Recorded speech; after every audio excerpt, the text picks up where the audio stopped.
Okay, so student shall we start. आवाज आ रही है मेरी? एक दो लोग जरा रिस्पांस दो। आवाज आ रही है बच्चों? ठीक, ओके। Yes, okay. तो स्टूडेंट अभी last part of this topic unit you can से, not the topic. Last part जो हम लोग अभी कल मैंने देखो पेंडिंग छोड़ दिया था कि what are the, you can say in simple language, what are the methods of revocation of offer. Try to understand. आपने देखो टाइप्स ऑफ ऑफर पढ़ा है बच्चों, टाइप्स ऑफ ऑफर पढ़ा, टाइप्स ऑफ एक्सेप्टेंस पढ़ा है, but this is what exactly opposite. Revocation करने के तरीके, अगर मैंने ऑफर दिया है, अगर ऑफर हैज बीन गिवन, तो ऑफर को रिवोक करने के मेथड्स क्या हैं, अलग अलग तरीके क्या हैं।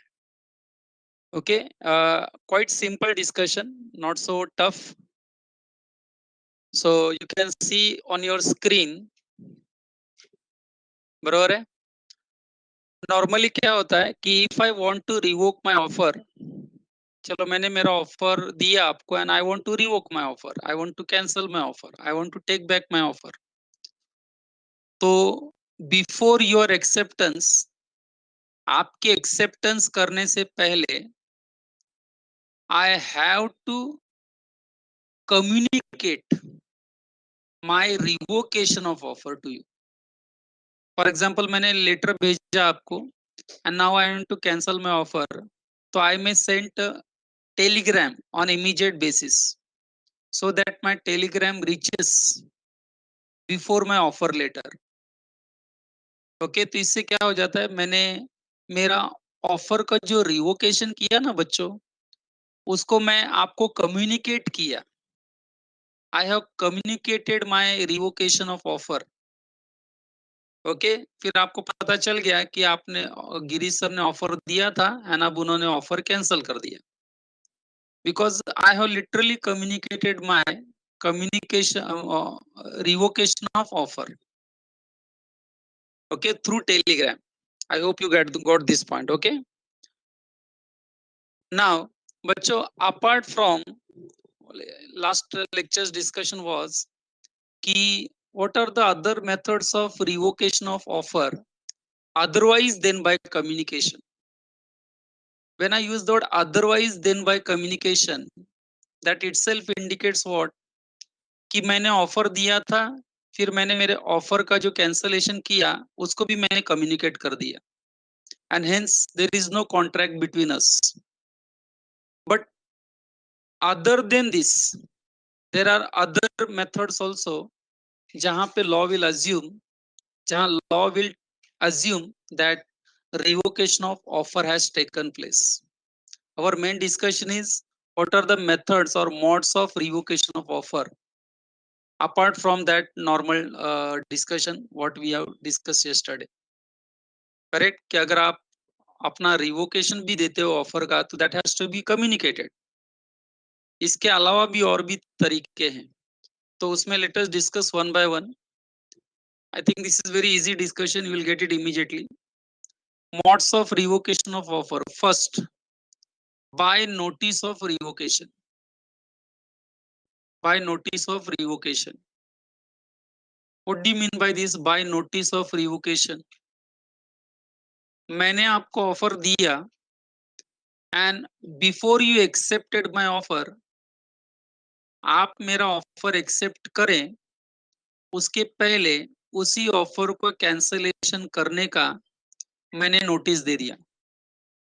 यहाँ पर नोटिस का मतलब पब्लिक नोटिस भी होता है, न्यूज़पेपर में नोटिस दे देना एक प्रकार से, कि मैंने सो एंड सो ऑफर दिया था। फॉर एग्जांपल जनरल ऑफर के केस में, let me explain. General offer के केस में मुझे पता नहीं ना कौन कौन वो ऑफर को एक्सेप्ट करके पर्टिकुलर एक्ट कर रहा है।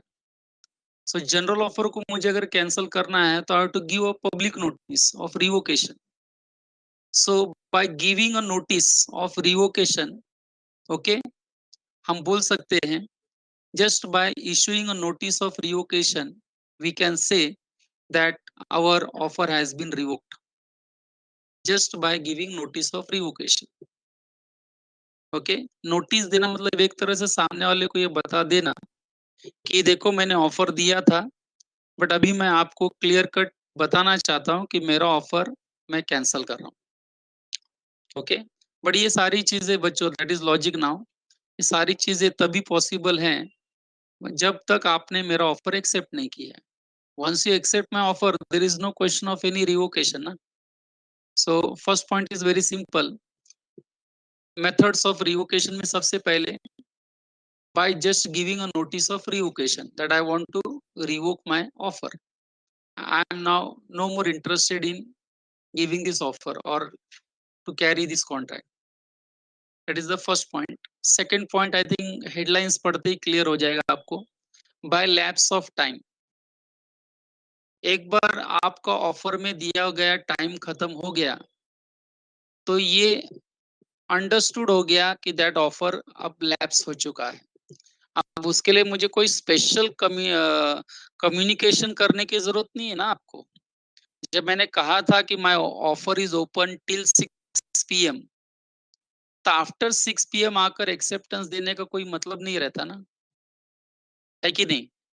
6 पीएम को मेरा ऑफर लैप्स हो गया, तो लैप्स होने के बाद क्या जरूरी है क्या कि मैं आके आपको स्पेशली कम्युनिकेट करूं 6 बज गया ऑफर कैंसिल हो गया, ऐसा कोई जरूरत नहीं है. That is understood. That is understood कि देखो एक पर्टिकुलर टाइम पीरियड खत्म हो गया है ऑफर का, अब उसके बाद ऑफर लैप्स हो चुका है. अब after the lapse of time अगर आप एक्सेप्टेंस देते हो तो it is not going to create any valid contract.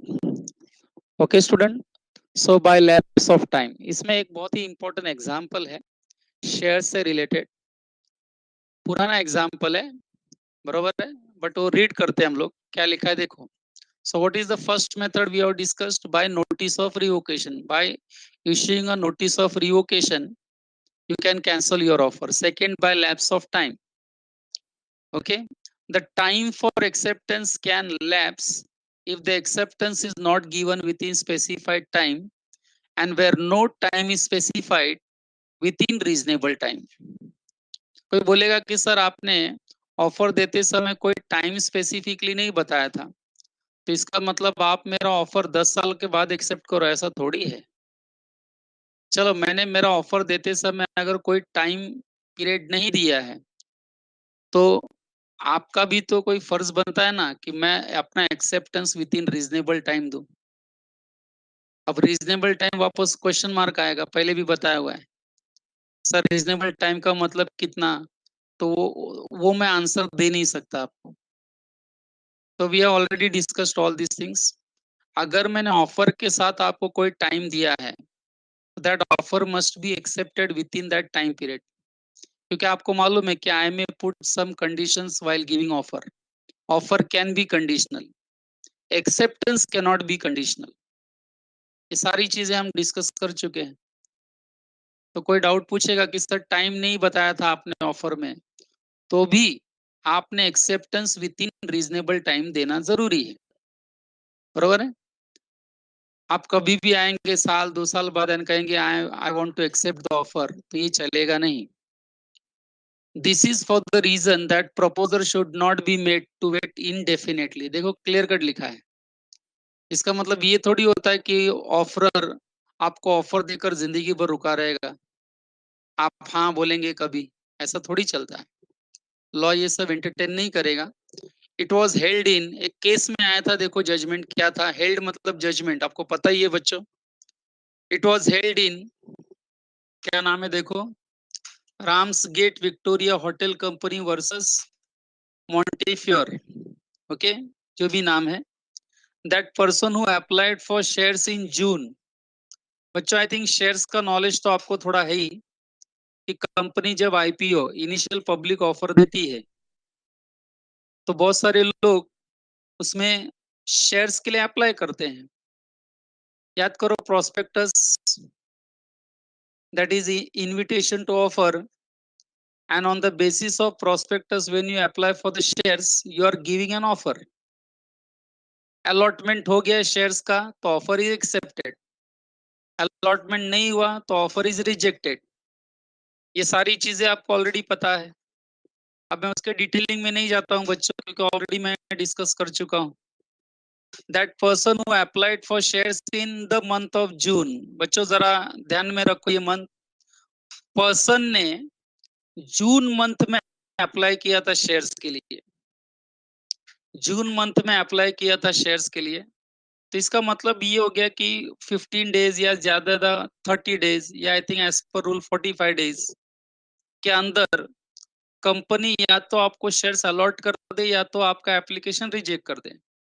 लेकिन हुआ क्या देखो ना, person who has applied for the shares in June was not bound by an allotment made in the November, यानी कंपनी ने उसको अलॉटमेंट किया शेयर्स का लेकिन इन द मंथ ऑफ नवंबर।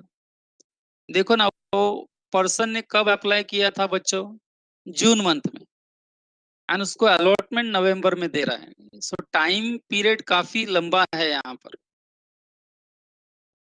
तो ये शेयर्स लेने के लिए कंपनी अभी फोर्स नहीं कर सकता है एप्लीकेंट को, क्योंकि पर्सन ने जब अप्लाई किया था शेयर्स के लिए यानी कि ऑफर दिया था, उसका acceptance with in reasonable time होना चाहिए। बट यहाँ पर आप देखो it is not a reasonable time. A person was applied in the month of June was allotted shares in the month of November। बच्चों अभी तो कंपनीज एक्ट आ गया, अभी पहले शायद ये रूल नहीं था, बट अभी कंपनीज एक्ट आ गया कि पर्टिकुलर डेज के अंदर कंपनी को या तो शेयर्स अलॉट करना है या तो रिजेक्ट करना है ना। ऐसा इनडेफिनेट पीरियड के लिए वो लोग रुक नहीं सकते। अभी तो कंपनी लॉ में आ गया सब, ये पुराना केस है इसलिए शायद ये ऐसा लैंग्वेज आपको दिख रहा है। तो यहाँ आप डाउट भी पूछ सकते हो कि सर अगर पर्सन ने वो शेयर्स एक्सेप्ट कर लिए अलॉटेड शेयर्स तो कोई प्रॉब्लम ही नहीं है बच्चों, है कि नहीं, कोई प्रॉब्लम नहीं है। चलो उसने शेयर्स अलॉट किए, उसने ले लिए, बट अगर कंपनी कहे कि नहीं तुमको लेने ही पड़ेंगे and that person is not interested in buying दो शेयर्स, तो company can't force that applicant for the shares because company has accepted his offer, बरोबर है, not with in reasonable time. That is what I can give example. कुछ मैंने अभी 5-7 minute से मैं discuss कर रहा हूँ, have you understood the discussion? एक दो लोग रिस्पांस दो। Are you getting this discussion everyone? 2-3 लोग। हाँ तो मुझे ऐसा लगेगा कि सुन रहे हैं लेक्चर सभी लोग। ओके, डाउट हो तो डाउट भी टाइप करते रहो हाँ तब तक, आपको लगा इसमें कहीं डाउट है तो। ओके बच्चों, तो आई think this was very easy example. Again let us concentrate on the next one।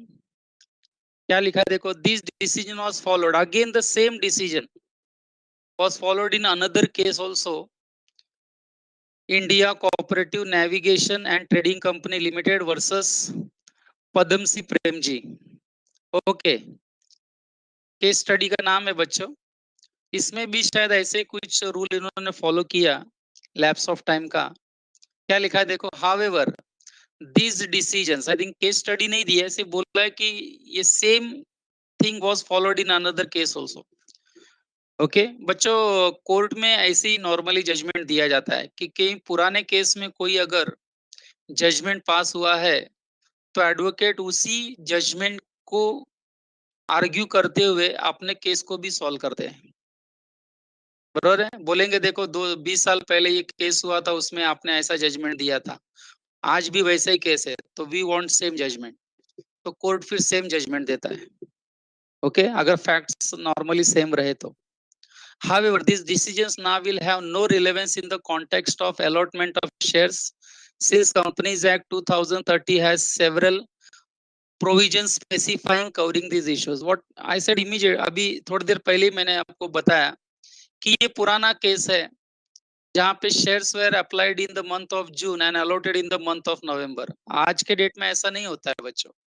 अभी हमारा जो कंपनीज एक्ट 2013 है वो क्लियर कट कहता है कि पर्टिकुलर डेज के अंदर either company should reject the application और अलॉट द शेयर्स, या कभी कभी दोनों मिक्स अप, प्रो राटा बोलते हैं हम लोग, देखो कभी कभी प्रो राटा। अभी 45 डेज हो गए वो शेयर्स अलॉट करने का या reject 30 days. Now companies act has given 30 days, I think 30 days के अंदर या तो आपका एप्लीकेशन रिजेक्ट हो जाएगा या तो शेयर्स अलॉट हो जाएगा। Do you know what is pro rata? Type करो।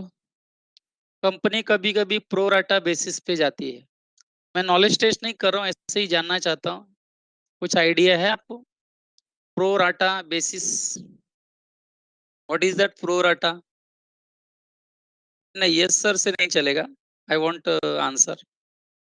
Ratio, very good Lakshman Das, आपके एक वर्ड ने मुझे बता दिया, ratio. For example I have applied, अच्छा बहुत लोग टाइप कर रहे हैं, so let me see. Okay, for example I have applied for 100 shares, but company is not giving 100 shares. Company बोलता है आपको 30 शेयर्स देंगे, 70 आपका रिजेक्शन हो जाएगा एप्लीकेशन का। यानी पूरी तरह से रिजेक्ट नहीं, पूरी तरह से अलॉटमेंट नहीं। Okay, that is called pro rata. Fair idea on pro rata, I am not going in details. Okay, ratio में मतलब। चलो आगे बच्चों, we have discuss 2 points. What are the modes of revocation of offer? Offer को revoke करने के अलग अलग तरीके। One we have discussed notice of revocation, second was lapse of time. Okay, lapse of time. Yes Adrian, you are perfectly right, जितना मांगोगे उससे कम। Perfect, ये लाइन बहुत परफेक्ट लाइन है, जितना आपने शेयर्स मांगा था उससे कम दिया आप। रेशियो डिसाइडेड नहीं रहता है नॉर्मली, कितना भी उनको जैसा लगता है उसके हिसाब से वो लोग देते हैं, पर जितना आपने शेयर्स मांगा था उससे कम दिया। Very good. चलो आगे, थर्ड मेथड बच्चों, रिवोकेशन ऑफ ऑफर का तीसरा method, bye non fulfilment of conditions precedent. बच्चों आपको याद होगा, ये रिवीजन ही है आपके लिए पूरा, याद होगा, जरा याद करो, मैंने एक एक्सप्लेन किया था आपको when we were discussing the legal rules regarding valid offer. उसे मैंने क्या कहा था कि अगर मैंने ऑफर देते समय ऑफर के साथ एक्सेप्टेंस की कंडीशन दी है, यानी कैसे एक्सेप्ट करोगे उसकी कंडीशन अटैच की है, तो हमारा कॉन्ट्रैक्ट तभी होगा जब आप एक्सेप्टेंस करते समय वो कंडीशन सेटिस्फाई करोगे। याद आया? अगर मैंने ऑफर देते समय एक्सेप्टेंस का कंडीशन कुछ रखा है एंड अगर आप वो कंडीशन फॉलो नहीं करते हो, फुलफिल नहीं करते हो कंडीशन, तो इसका मतलब आपके एक्सेप्टेंस को एक्सेप्टेंस नहीं माना जाएगा एंड इनडायरेक्टली मेरा ऑफर आपके लिए रिवोक हो जाएगा। बच्चों कुछ याद आया? पहले तो ये बताओ, can I put any condition while giving offer? क्या मैं ऑफर देते समय कोई कंडीशन पुट अप कर सकता हूँ? मैंने देखो ना, हाँ मैंने बोला भी था बच्चों कि मैं आपको ऑफर दे रहा हूँ, you give your acceptance, you give your acceptance through Telegram. यानी मैंने ऑफर के साथ एक्सेप्टेंस का मोड प्रिस्क्राइब कर दिया था, याद करो। मैंने कहा था अगर आप मेरा ऑफर एक्सेप्ट कर रहे हो तो let me know by telegram, that was the condition I put up. Okay, and आपने टेलीग्राम से न भेजकर एक्सेप्टेंस नॉर्मल पोस्ट से भेजा, तो इसका मतलब आपने कंडीशन फुलफिल किया कि फुलफिल नहीं किया? What was condition I put at the time of giving my offer? That if you want to accept my offer, let me know your acceptance by telegram. That was the condition I put, and you did not follow that condition. But when you did not follow the condition which I have prescribed in my offer, that means my offer gets immediately revoked, मेरा offer आपके लिए revoke हो गया। And reason क्या? Non fulfilment of condition precedent. बराबर है, precedent मतलब at the time of putting offer. So if you are not fulfilling the condition what was prescribed in the offer, that means there is no acceptance. When there is no acceptance, there is no question of any contract. So I think you have understood this. मैंने पहले भी पढ़ाया हुआ है, मैंने कहा था कि मैं ये रिवीजन के तौर पर आपको पढ़ा रहा हूँ। So let us read that, 2 minute लगेगा। क्या है देखो जरा, point number 3, where the acceptor fails to fulfill condition precedent। President का भी मीनिंग बताया था मैंने, टाइप करो। प्रेसिडेंट का क्या मीनिंग बताया था? प्रेसिडेंट, एंटीसीडेंट, याद करो। प्रेसिडेंट का क्या मीनिंग बताया था मैंने? पहले, बिफोर। वेरी गुड, बिफोर एकदम सही आंसर है सभी का।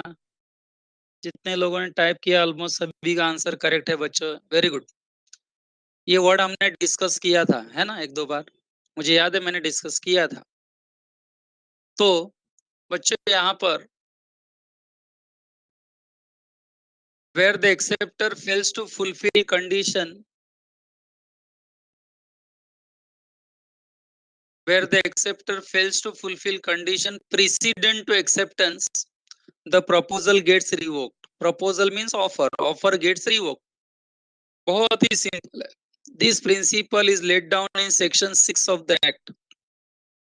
The offerer for instance, यानी for example, may impose certain conditions। देखो मैंने बताया था ऑफरर कंडीशन पुट अप कर सकता है, such as executing a certain document, depositing certain amount as earnest money, and so on। earnest money, failure to satisfy any condition will result in the lapse of proposal। as stated earlier, condition precedent to acceptance prevents an obligation from coming into existence until the condition is satisfied।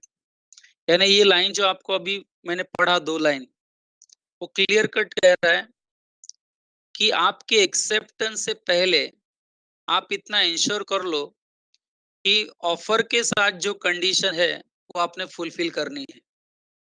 अगर आप fulfil नहीं कर रहे हो eight the time of your acceptance, तो इसका मतलब indirectly आप कोई कॉन्ट्रैक्ट एंटर नहीं कर रहे हो, because there is no acceptance. Law will assume there was no acceptance. Okay, suppose mister A, एक एग्जांपल दिया है, देखो उन्होंने बहुत ही सिंपल एग्जांपल दी है। A proposes to sell his house to B for rupees 5 lakhs। A quite simple contract offer। A ने offer किया cell करने का हाउस B को 5 लाख में, प्रोवाइडेड। बच्चे ये प्रोवाइडेड वर्ड क्या कह रहा है कि offeror is putting certain condition. Offeror is putting certain. पढ़ाई के लिए मेहनत तो सब करते हैं, लेकिन स्मार्ट स्टडी कौन करता है? प्री एग्जाम ऐप के साथ बनाइए अपनी तैयारी super smart. Pre exam app देता है वाइड रेंज के एग्जाम्स की तैयारी, जैसे JEE, NEET, CAT, CA foundation, CS CET, banking, railway, SSC, MBA entrance, SYJC, com, TYBCom और भी बहुत कुछ। Chapter wise tests and mock tests, detailed performance analysis, और अब तैयारी होगी एकदम परफेक्ट। कहीं भी कभी भी पढ़ाई करें, और एक विशाल क्वेश्चन बैंक आपकी तैयारी को बनाए आसान। इंस्टेंट इवैल्यूएशन से तुरंत जानिए अपनी परफॉर्मेंस और पाएं पर्सनलाइज्ड फीडबैक। तो अब देरी किस बात की? प्री एग्जाम ऐप डाउनलोड करें और अपने नाम से रजिस्टर्ड करें, और एक विशाल क्वेश्चन बैंक बिल्कुल फ्री, और अपनी सफलता की कहानी लिखें। लिंक डिस्क्रिप्शन में है। प्री एग्जाम ऐप स्मार्ट तैयारी का साथी। Condition on offeree, provided B leases his land to A। A ने क्या ऑफर दिया बी को? क्या offer to sell my house for rupees 5 lakhs। If you lease your land to me, आप अगर अपना जमीन मुझे रेंट पर दे दे तो, यानी कंडीशन क्या था ऑफर का, कि बी ने लैंड लीज पर देना चाहिए ए को. If B refuses to lease the land, the offer of A is revoked automatically. Try to understand. आप बोलेंगे सर ये काउंटर ऑफर है, गलत हो जाएगा. It is not counter offer. Counter offer is totally different. Counter offer कौन देता है? टाइप करो बच्चों, काउंटर ऑफर कौन देता है? काउंटर ऑफर हमेशा ऑफर ही देता है. Very good. बहुत बच्चों ने इमीडिएटली टाइप किया आंसर. Very good. बराबर है. यहाँ पर आपको लगेगा कि सर कंडीशन है. कंडीशन तो है ही ना. वही तो मैं कह रहा हूं कि ऑफरर अपना ऑफर देते समय ऑफरी पर कंडीशन डाल सकता है. एंड उसने कंडीशन डाला कि मैं आपको मेरा घर तभी बेचूंगा अगर तुम जमीन मुझे रेंट पर दो. अब बी ने अगर जमीन रेंट पर दे दी, इसका मतलब उसने ऑफर के साथ जो कंडीशन है वो सेटिस्फाई कर लिया. ओके. एंड उनके बीच में घर खरीदने बेचने का जो कॉन्ट्रैक्ट है वो पूरा हो जाएगा. लेकिन अगर बी ने रिफ्यूज कर दिया टू लीज द लैंड, इसका मतलब ए का दिया हुआ ऑफर ऑटोमेटिकली गेट्स रिवोक्ड. उसके लिए अलग से कम्युनिकेट करने की जरूरत नहीं है. सिंस यू आर नॉट, या since you have refuse to follow the conditions given in the offer, offerer बोलेगा मेरा दिया हुआ offer automatically revoked. So again very simple example. मैंने कहा था ज्यादा टफ नहीं लगेगा आपको ये पैराग्राफ, बहुत ही इजी है, इसलिए मैं थोड़ा फास्ट भी जा रहा हूँ बच्चों. नेक्स्ट पॉइंट अगर ये है बच्चों, पॉइंट ऐसा है कि ऑफरर ने ऑफरी को कोई ऑफर दिया, बराबर है. एंड वो ऑफर में कुछ ऐसा एक्ट है जो फ्यूचर में करना है. एंड वो करने से पहले अगर किसी पार्टी की डेथ हो जाती है, या कोई भी पार्टी अगर इंसेन हो जाता है, पागल हो जाता है, तो ऐसे केस में लॉ यहाँ इंटरफेयर करके हमारा वो क्या बोलेगा कि ये जो कॉन्ट्रैक्ट किया है आप लोगों ने, ये कॉन्ट्रैक्ट अभी आप रिवोक कर दो, ऑफर रिवोक कर दो. I am coming to the point. Okay. Heading से आपको पता चलेगा बाय डेथ और इंसैनिटी. अब ये जो डेथ एंड इंसैनिटी है, it is beyond the control of human beings. I hope you agree with this. Future किसी ने देखा नहीं है ना. आज क्या है और कल क्या, आज क्या है वो तो पता चल रहा है हमको, लेकिन कल क्या होगा वो पता नहीं है हमको. ये डेथ एंड इंसेन हो जाना, ये ह्यूमन बींग्स के हाथ में नहीं है, बरोबर है. ये फ्यूचर कॉन्टिजेंसी है, सबको मालूम है. होगा जरूर, लेकिन कब होगा डेथ ये किसी को कंफर्म नहीं है. तो बच्चों ये एक रीजन दिया है उन्होंने कि मान लो ऑफर दिया, मैंने किसी व्यक्ति को ऑफर दिया, बरोबर है. एंड ऑफर देने के बाद जो व्यक्ति मुझे एक्सेप्टेंस देने वाला था, फॉर एग्जाम्पल उसकी डेथ हो गई, या वो इंसेन हो गया, पागल हो गया, तो इनडायरेक्टली क्या हो जाएगा, मेरा दिया हुआ ऑफर ऑटोमेटिकली रिवोक्ट हो जाएगा. इतना सिंपल है एक्चुअली. ओके. प्लस आपको याद होगा तो मैंने सब्सिक्वेंट इलीगैलिटी करके एक वर्ड यूज किया था. सब्सिक्वेंट इलीगैलिटी, बरोबर. उसमें क्या था, मैंने आपको पर्टिकुलर गुड्स बेचने का ऑफर दिया, बरोबर है. 1 तारीख को ऑफर दिया, एंड आपको क्या कि आप 10 तारीख तक मैं आपको ऑफर ओपन रखता हूँ, आप 10 तारीख तक अपना एक्सेप्टेंस दे देना.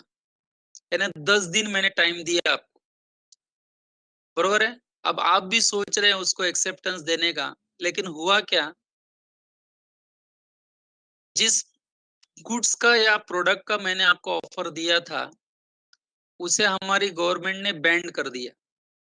इलीगल करके घोषित कर दिया, डिक्लेयर कर दिया। तो अब बताओ, मेरा दिया हुआ offer automatically will get revoke, because जिस गुड्स के लिए मैंने आपको ऑफर दिया था that has been now declared as illegal goods.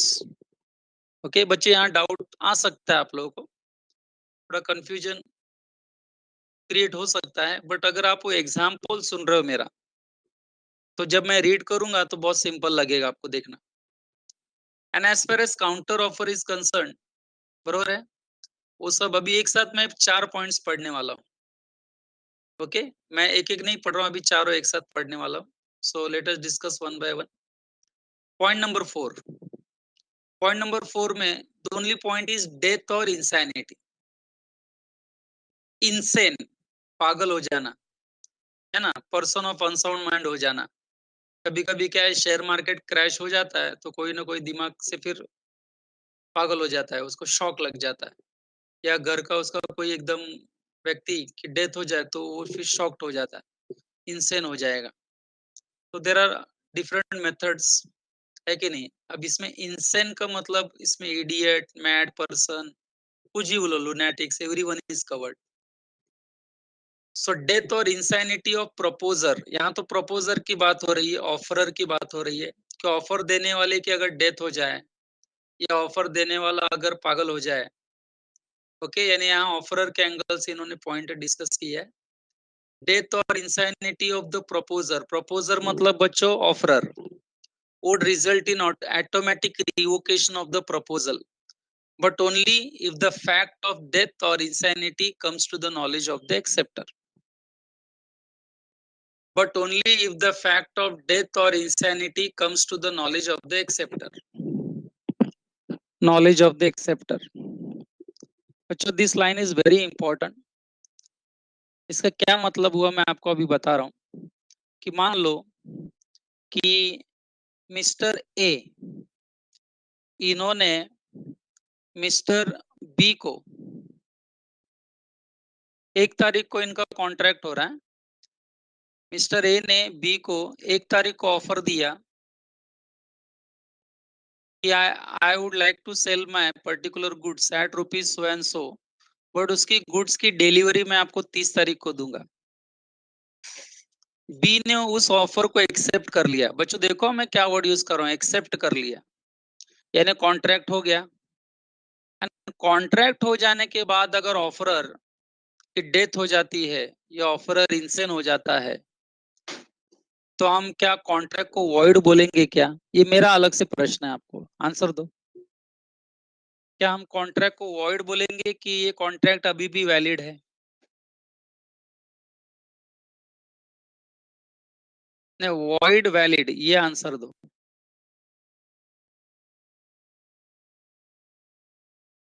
Savio void क्यों? सभी बच्चे वॉइड लिख रहे हैं, कुछ और एक्सप्लेनेशन है आपके पास? अच्छा, इम्पॉसिबिलिटी ऑफ परफॉर्मेंस, ये रीजन है। तो बच्चों यहाँ पर actually I can discuss this point in 2 ways। First point, देखो ऑफर देते समय कोई पागल नहीं था, कोई माइनर चाइल्ड नहीं था, बरोबर है। ऑफर देने वाला भी सही था, ऑफर लेने वाला भी सही था, कॉन्ट्रैक्ट वैलिड है। लेकिन आगे चलकर कोई इंसेन हो जाता है, तो यहाँ पर ध्यान देना अभी मैं क्या कह रहा हूँ। देखो गुड्स की डिलीवरी करना, ये गुड्स की डिलीवरी 30 तारीख को करना, ये ऑफरर के फैमिली मेंबर्स भी कर सकते हैं ना। ये पॉइंट जरा सुन के रखो, नेक्स्ट टॉपिक में काम आएगा, नेक्स्ट टू नेक्स्ट टॉपिक में। उसके फैमिली मेंबर्स भी तो ये प्रॉमिस पूरा कर सकते हैं। इसका मतलब ये contract was not based on personal consideration, contract was not based on personal consideration, यानी कि ऑफरर का दिया हुआ ऑफर कि मैं 30 तारीख को तुमको सामान दे दूंगा, ये उसके फैमिली मेंबर्स भी पूरा कर सकते हैं। इसलिए ये कॉन्ट्रैक्ट वैलिड भी हो सकता है, वैलिड भी हो सकता है, सुनो ठीक से। एंड अगर contract is based on personal consideration, अब आप बोलेंगे ये क्या नया बोल रहे हो sir, if contract is based on personal consideration, for example आप मेरा एग्जाम्पल ले लो। बच्चों मैं लॉ पढ़ाता हूँ, अब मेरे घर में सिर्फ मुझे ही लॉ आता है, मैं ही पढ़ाता हूँ, मेरी वाइफ तो पढ़ा नहीं सकती लॉ। अब A1 के साथ मेरा कॉन्ट्रैक्ट है। अब कल को मैं इंसेन हो गया, पागल हो गया, एग्जाम्पल है बच्चों, अगर मैं इंसेन हो गया तो अब आप बोल सकते हो कि सर कॉन्ट्रैक्ट इज वॉइड, क्योंकि मेरा जो काम है सिर्फ मैं ही कर सकता था और कोई करने को पॉसिबल नहीं है, तो अब ये कॉन्ट्रैक्ट वॉइड हो जाएगा, because contract was based on personal consideration. आपको समझ में आ रहा है मैं क्या कह रहा हूं? तो जहां पर आपको लगता है कि प्रॉमिस करने वाले के अलावा भी कॉन्ट्रैक्ट कोई और भी पूरा कर सकता है, तो उसे वैलिड बोला जा सकता है। एंड अगर if contract is based on personal consideration, किसी प्रॉमिसर ही पूरा कर सकता है एंड अब वो पागल हो चुका है, तो फिर ये वॉइड हो जाता है। फिर आपका आंसर एकदम करेक्ट है। वैसे मैं आपके आंसर के साथ ही जा रहा हूँ, क्योंकि ये मैंने पहले एक्सप्लेन नहीं किया, ये आने वाले लेक्चर का डिस्कशन था, इसलिए आपका रीजन कोड करना impossibility of performance, that was actually correct answer. But मुझे और एक्स्ट्रा कुछ बताना था। आई होप कुछ बच्चों को क्लियर हुआ ये क्या बोला मैंने। ओके कोई कंफ्यूजन बच्चों? कंफ्यूज तो नहीं किया ना मैंने आपको? देखो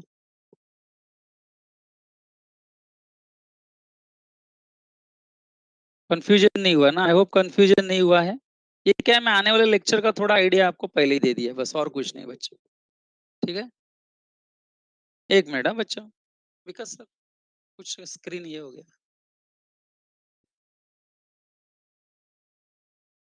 देखो ये बढ़ते जा रहा है। 1 मिनट है स्टूडेंट, कुछ स्क्रीन का प्रॉब्लम हुआ है।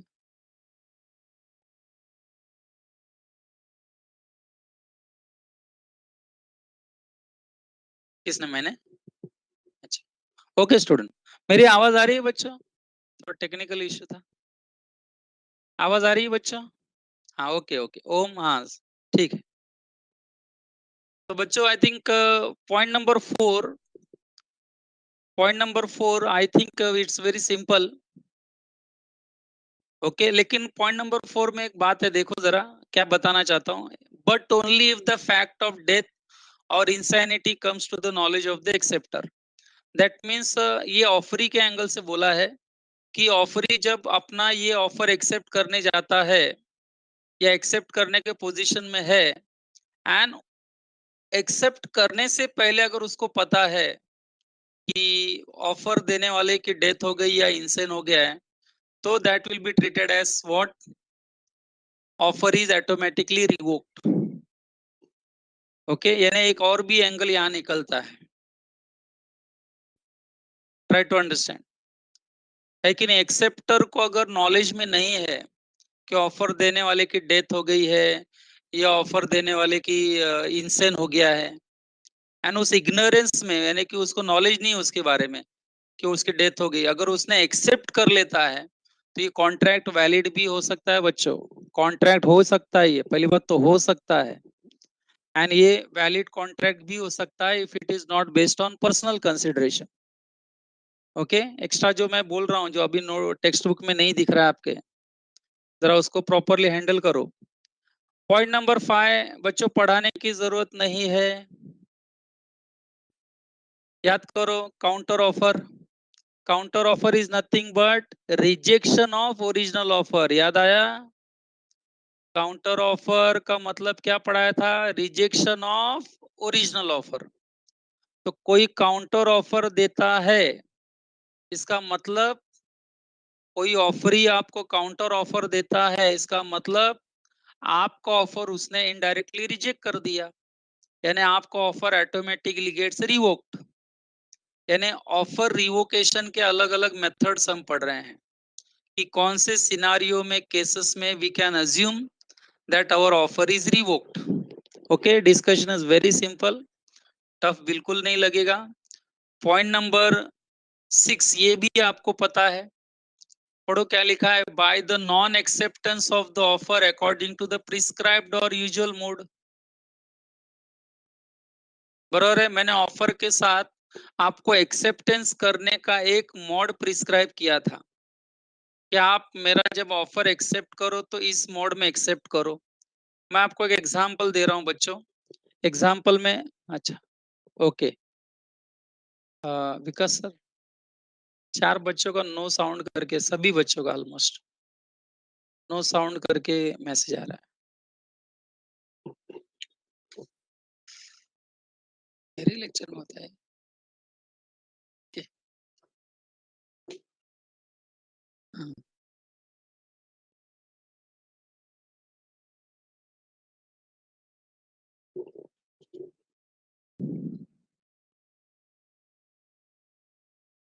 हाँ, मतलब किसको भेजते हैं हम लोग? हाँ?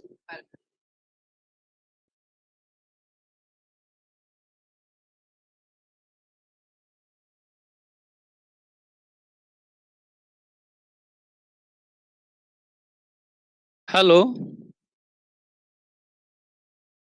बच्चों आवाज आ रही है?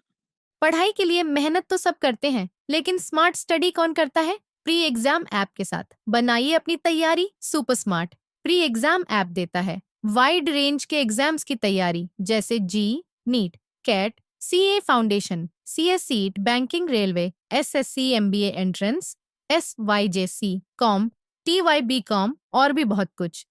Chapter wise tests and mock tests, detailed performance analysis, और अब तैयारी होगी एकदम परफेक्ट। कहीं भी कभी भी पढ़ाई करें। और एक विशाल क्वेश्चन बैंक आपकी तैयारी को बनाए आसान। इंस्टेंट इवैल्यूएशन से तुरंत जानिए अपनी परफॉर्मेंस और पाएं पर्सनलाइज्ड फीडबैक। तो अब देरी किस बात की? प्री एग्जाम ऐप डाउनलोड करें और अपने नाम से रजिस्टर्ड करें और एक विशाल क्वेश्चन बैंक बिल्कुल फ्री और अपनी सफलता की कहानी लिखें। लिंक डिस्क्रिप्शन में है। प्री एग्जाम ऐप स्मार्ट तैयारी का साथी।